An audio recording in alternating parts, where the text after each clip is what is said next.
तो चलिए सीधे मुद्दे पर आते हैं। आज हम बात करने वाले हैं द 48 लॉज ऑफ पावर के लॉ 37 के बारे में। क्रिएट कंपेलिंग स्पेक्टिकल्स, यानी ऐसे शानदार नज़ारे या तमाशे बनाना जो लोगों के दिमाग पर छा जाए। ये लॉ हमें सिखाता है कि कैसे विजुअल्स और ड्रामा का इस्तेमाल करके किसी भी मैसेज को पावरफुल और यादगार बनाया जा सकता है। क्या कभी ऐसा हुआ है कि किसी के पास कोई जबरदस्त आइडिया था लेकिन लोगों ने बस सुना और भूल गए? ये बहुत ही आम बात है, जहां अच्छे से अच्छे आइडिया भी दुनिया के शोर में कहीं खो जाते हैं।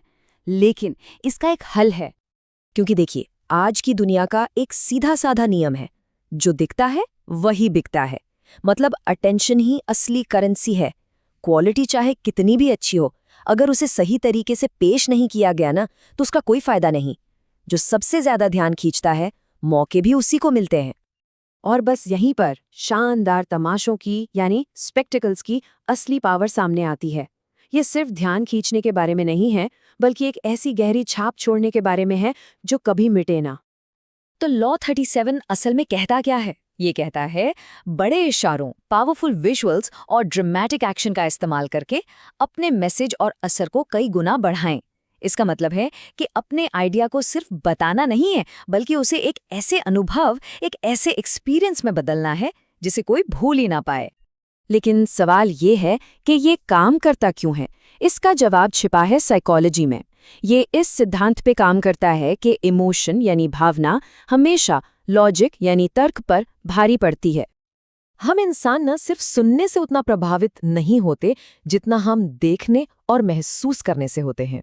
सिर्फ लॉजिक और फैक्ट्स लोगों को समझाने के लिए काफी नहीं होते। एक इमोशनल कनेक्शन बनाना सबसे ज्यादा जरूरी है। जरा सोचकर देखिए, बोरिंग बातें और लेक्चर तो हम कितनी जल्दी भूल जाते हैं, है ना? लेकिन बड़े बड़े सेलिब्रेशंस या कोई ग्रैंड इवेंट, वो हमें जिंदगी भर याद रहते हैं।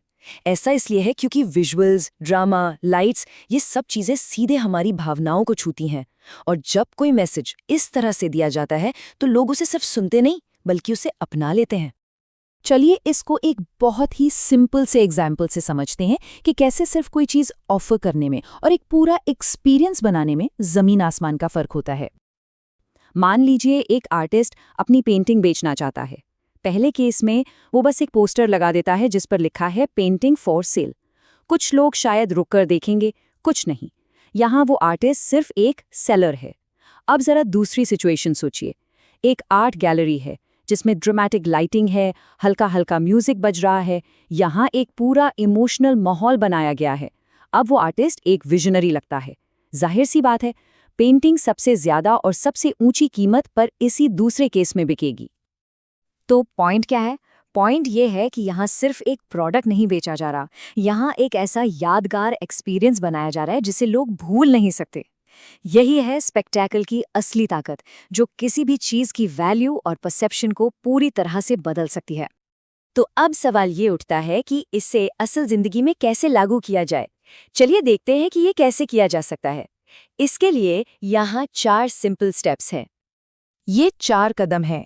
अपने मैसेज को विजुअलाइज करें, उसमें थोड़ा ड्रामा जोड़ें, एक पावरफुल सिंबल का इस्तेमाल करें और ऑडियंस को कुछ महसूस कराएं। आइए एक एक करके इन सब को समझते हैं। पहला स्टेप, अपने मैसेज को विजुअलाइज करें।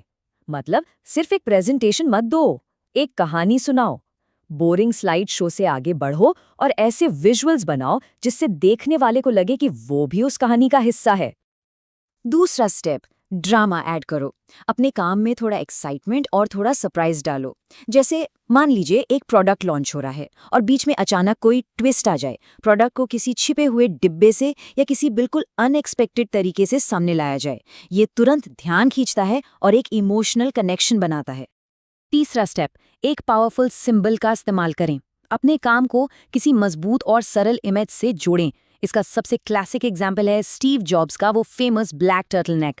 वो सिर्फ एक कपड़ा नहीं था, वो उनकी सादगी और विजन का प्रतीक बन गया था। आपका सिंबल हमेशा आपके कोर मैसेज को दिखाना चाहिए। और आखिरी स्टेप, ऑडियंस को महसूस कराओ। सिर्फ उनके दिमाग को नहीं, उनके दिल को टारगेट करो। जैसे एक चैरिटी इवेंट में सिर्फ आंकड़े और फैक्ट्स बताने के बजाय एक ऐसे परिवार की दिल छू लेने वाली कहानी सुनाओ जिसकी मदद की गई हो। या फिर उन लोगों के इमोशनल वीडियो दिखाओ जो अपने अनुभव शेयर कर रहे हैं। तो आखिर में लॉ 37 हमें बस एक सिंपल सी बात याद दिलाता है कि लोग किसी के काम को तभी गंभीरता से लेंगे जब उन्हें कुछ यादगार और असरदार दिया जाएगा। एक कहावत है ना, शब्द सस्ते होते हैं लेकिन विजुअल्स अनमोल होते हैं। और ये आज की दुनिया में बिल्कुल सच है, जहां हर कोई ध्यान खींचने की कोशिश कर रहा है। तो अब सवाल यही उठता है, सिर्फ बताने की आदत को छोड़कर दिखाना कब शुरू किया जाएगा?